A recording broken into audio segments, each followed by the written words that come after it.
Hey everyone, today I'm going to show you how to download the Signal app on your Android device. Without any further ado, let's get started.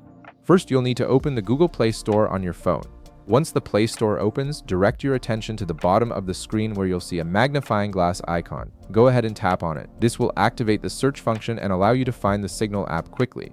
After tapping the magnifying glass, you'll notice a search bar appears at the top of your screen. Tap on this search bar to bring up your keyboard, then type in Signal Private Messenger. As you start typing, you'll see suggested results appear below the search bar.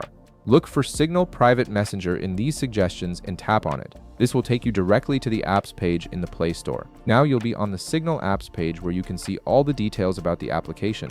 You'll see an install button on this page. Go ahead and tap it. This will begin the download and installation process for Signal on your device. The app is completely free to download, so you won't need to enter any payment information. Once you tap install, you'll need to wait a few seconds or even a few minutes depending on your internet connection speed and the size of the app. During this time, the Play Store will download all the necessary files and automatically install Signal on your device.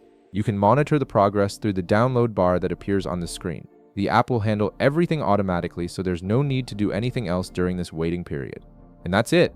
You've successfully downloaded the Signal Private Messenger app on your Android device, and you're now ready to set it up and start using secure private messaging. If this video helped you out, be sure to leave a like, subscribe, and I'll see you in the next one.